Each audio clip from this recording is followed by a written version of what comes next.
basically just mention who you are, what you have been doing, and again, thank you again for being available to present this morning. And we have about 30 minutes, and floor is yours. Thank you again. Okay. Okay, well, thank you so much. Good morning. Can you all hear me all right? Yes, thanks. Okay, fantastic. First off, I want to say thank you for inviting me to share with you my service science research. This presentation summarizes an 8.5-year investigation into the service science ecosystem within the high-tech industry and highlights the discoveries made involving service science competency and the success of a global economy. This work took place at Capella University as part of their organization and management doctoral program. I am grateful for the team of scholars who chose to guide me as I sought to make a contribution to the scientific body of knowledge. Service innovation, technology, and management science has always been a passion of mine.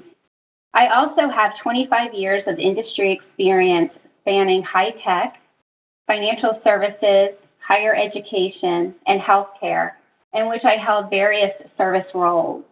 So being on the front line of these industries, I gained a great deal of practical knowledge about the effects of both superior and inferior service design and delivery.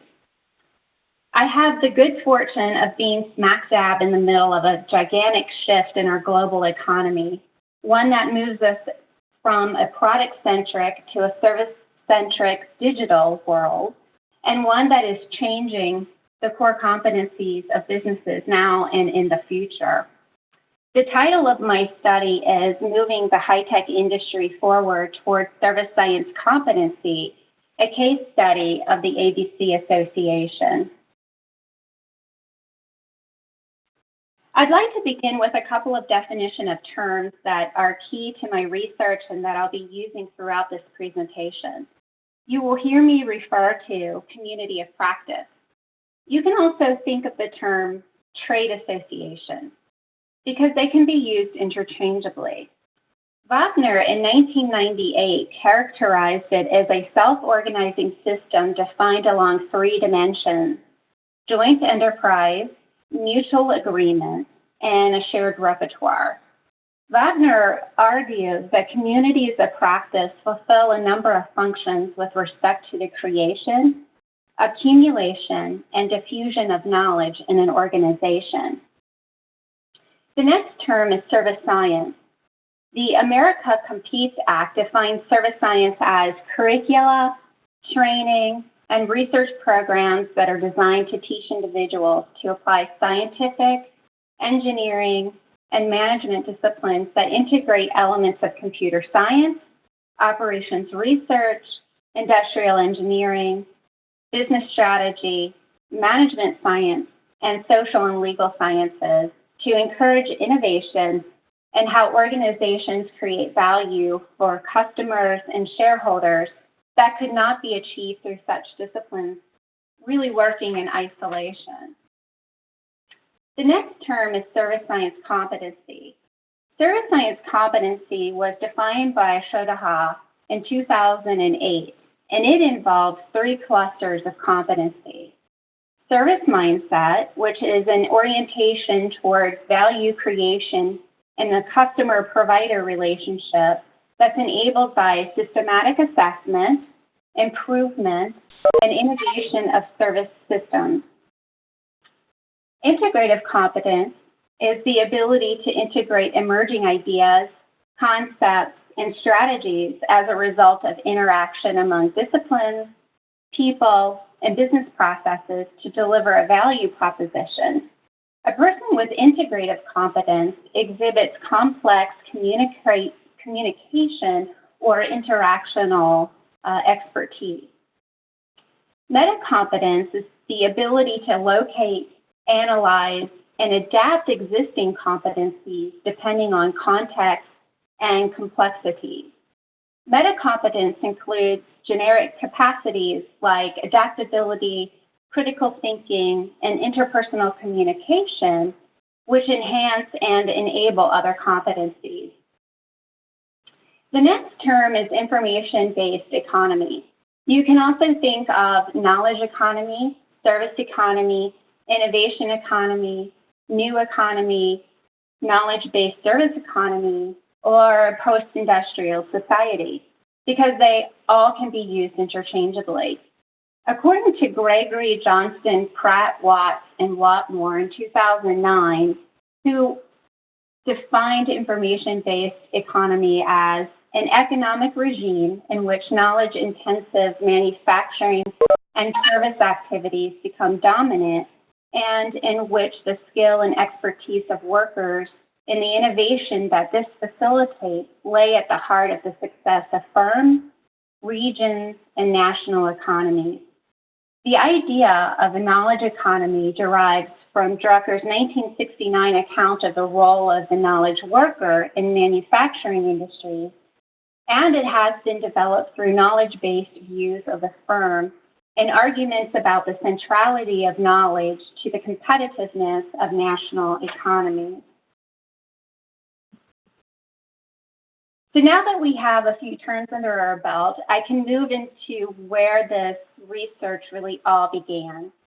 It starts with the seminal work of Daniel Bell, whose 1973 research predicts a shift away from manufacturing toward information-based services. Bell recognized that as a result of this shift, new theories and models were needed to respond to the challenges that the new information-based society presented. Due to the accelerated rate of change produced by the technological revolution, Bell and others warned that traditional education would not be a sufficient means for building the service competencies required by the new economy. Shifts in the economy affect high-tech organizations in three critical ways. An organizational need emerges for service offerings that augment product-dominant economic engines. An organizational need emerges for new knowledge to sustain strategic advantage in the new economy. And knowledge gaps and barriers impede the transition of organizational resources in the changing economy. And a shifting economy creates competency gaps across a number of industries, but presents significant challenges, in particular for the high-tech industry and its firms.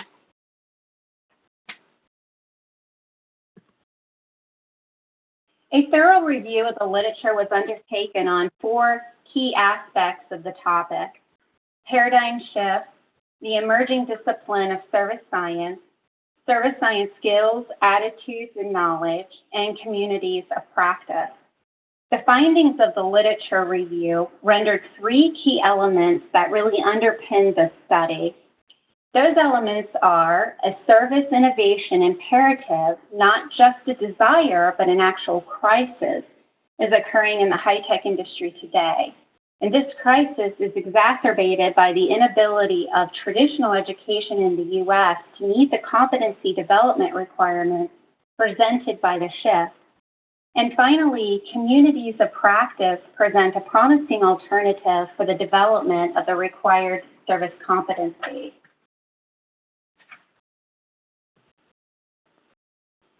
The most suitable approach to examining this phenomenon was a single critical case study, where the case was a community of practice with significance in the high-tech industry that employed service scientists.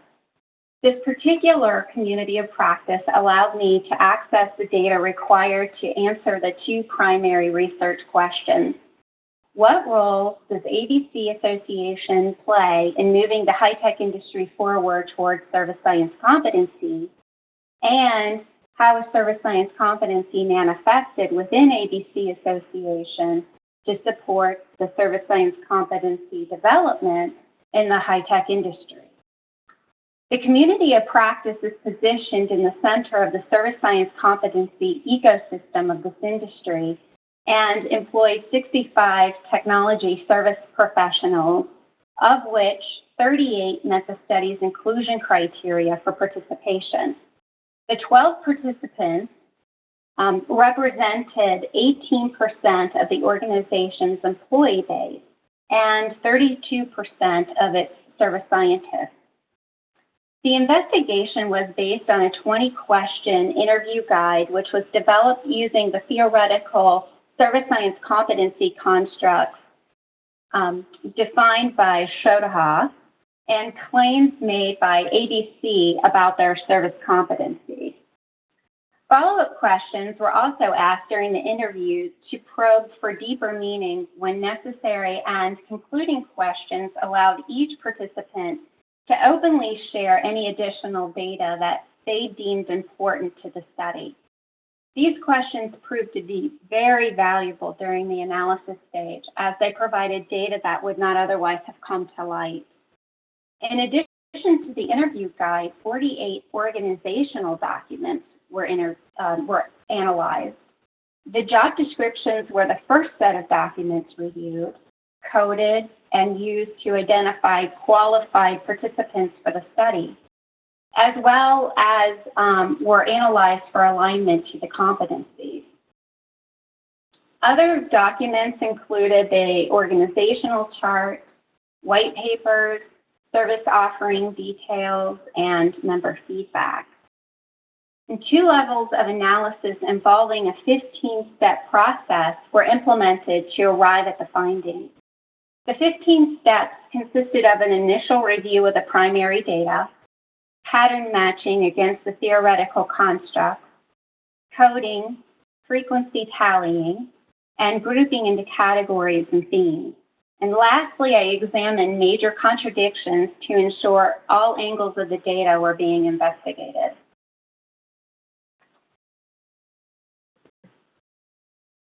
The findings from microanalysis provided a better understanding of precisely how each of the service science competency clusters were manifested, both within the community of practice and how the community of practice used their service science competency to influence service science competency development in the high-tech industry.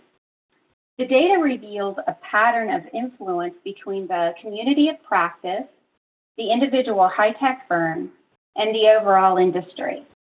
Specifically, the community of practice had the ability to influence individual firms' service science competency by directing them on their service business models.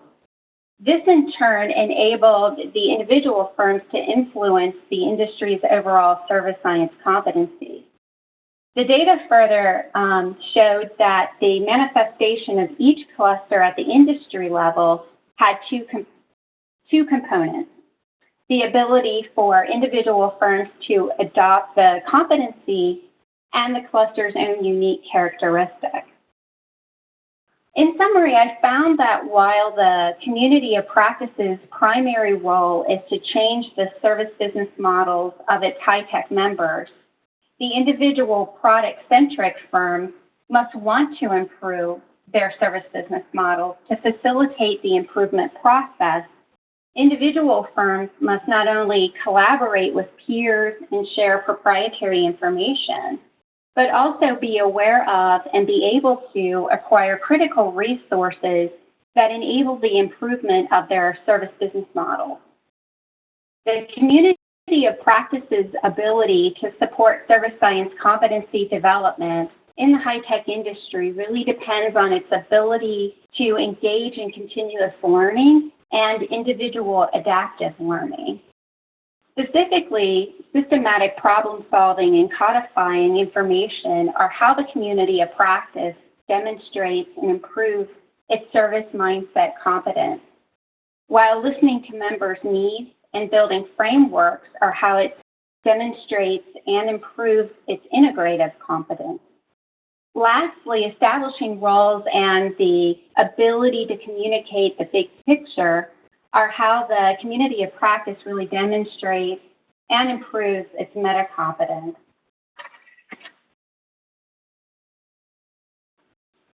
The macro analysis was different from micro-level analysis in that it deepened the discovery by synthesizing the findings from the micro level to arrive at 4 thematic elements. The themes are significant because they identify gaps in the community of practice that have serious implications for the high-tech industry as well as the global economy. As a premier industry association, the community of practice drives service transformation in the industry. Individual firms are dependent on the community of practice for strong guidance and leadership to move forward in the global service economy. But when the community of practice fails to meet all of its objectives, the impact to the individual firms and the industry can be decline and ultimate failure. Misalignment of the community of practice's learning, focus, and resources could impede the high-tech industry's ability to innovate and grow, which could in turn impact the entire global population as its dependence on high-tech products and services continues to increase. The lack of impact measures disables the community of practice and prevents it from taking critical and timely corrective action to improve its ability to lead and transform the industry. Subsequently, an opportunity of growth for the community of practice lies in its partnership network. A weak partnership network could weaken individual firms and the industry's ability to locate and apply critical knowledge assets when needed for innovation and growth. But if the community of practice were to focus on strengthening its partnership network, it could counteract the negative effects of a weaker partnership network. So while these themes indicate potentially harmful effects, they also could serve the community of practice as opportunities for growth and a blueprint for improving and really honing their services to their member organizations.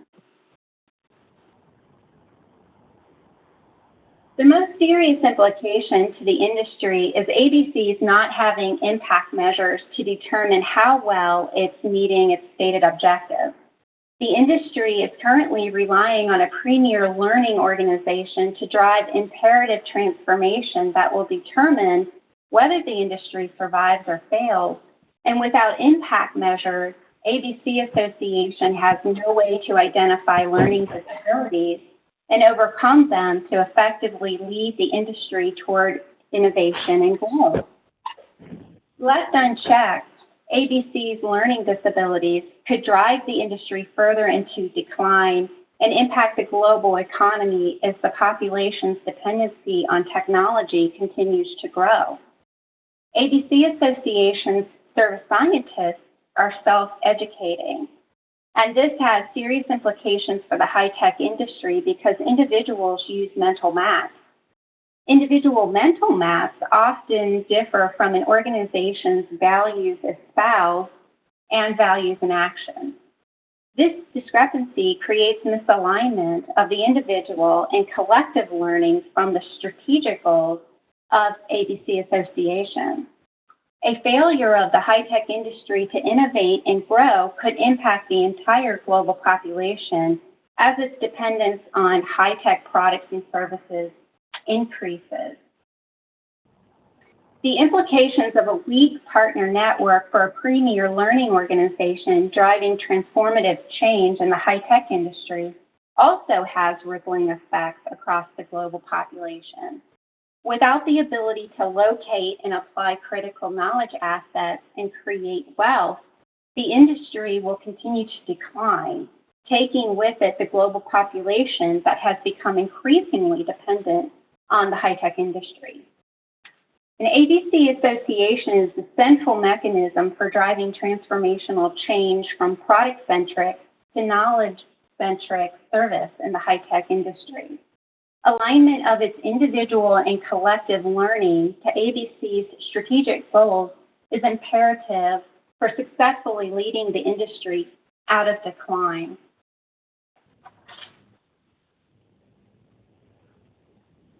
Theoretically, the value that ABC Association provides its members in the high-tech industry is the facilitation of inter-organizational knowledge flows in the form of business transformation insights when its service scientists engage member firms in organizational change.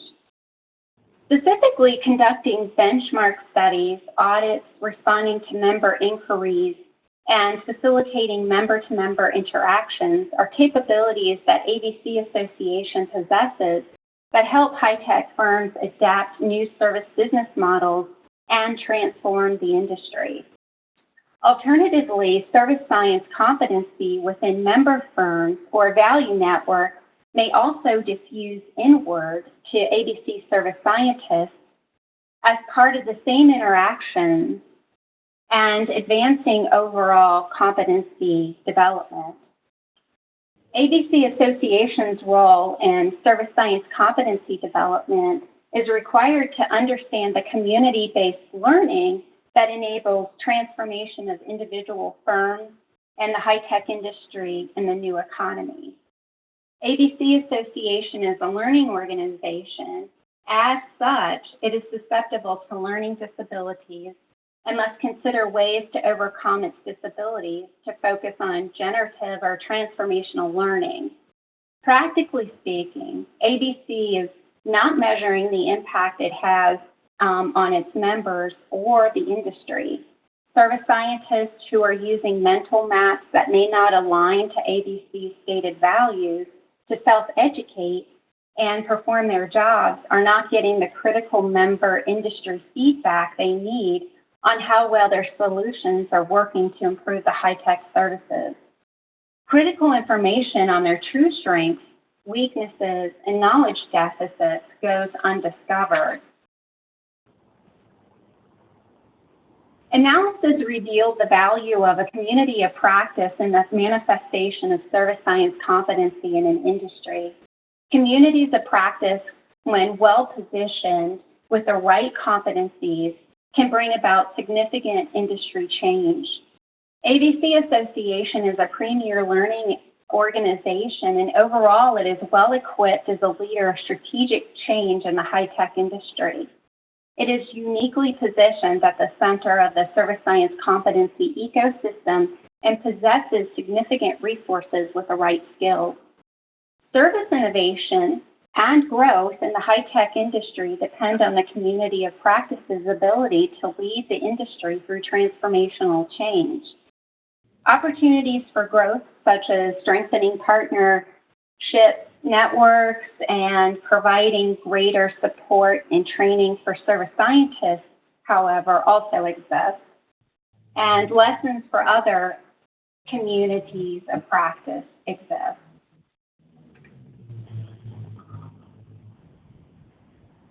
My recommendations include four types of actions to be taken to further the results of this study.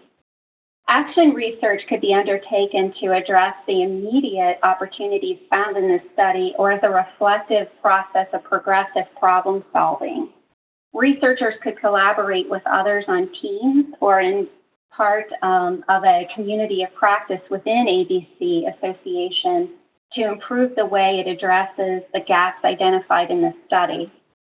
A study to isolate other parts of the high-tech industry to gain a more holistic picture of service science competency in each part of the industry and how it might contribute to the overall industry competency.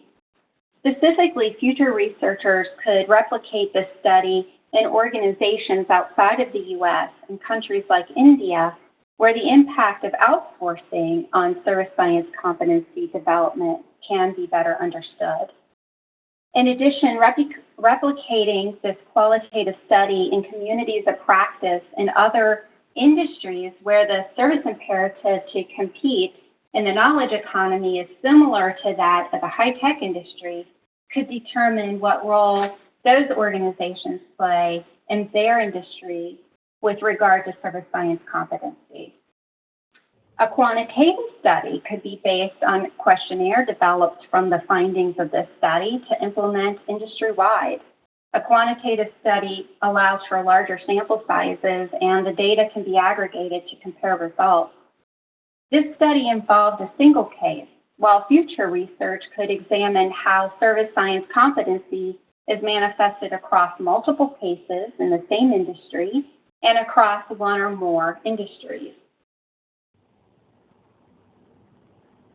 I've listed only a few of the research questions that are also possibilities for future collaborative opportunities. To understand the link between service innovation and service science competency, it's really important to know if service science competency stimulates service innovation. If industries with service science competency innovate more rapidly than industries that do not possess service science competency, and which service science competencies are the most critical for service innovation. I would love to collaborate with service science researchers who are interested in advancing this topic or who may have complementary research goals. If you are one of them or if you know one, I'll provide my contact information at the end so we can continue the conversation. So I'd like to thank you again for inviting me to share this research with you.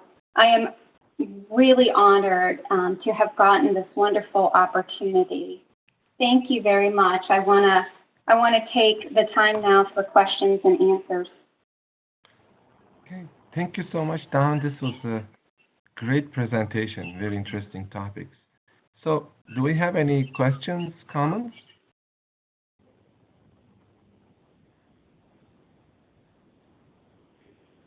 Okay, I have a very quick question. Actually, can you go back to one earlier slide? Sure. Which one? I mean, this one.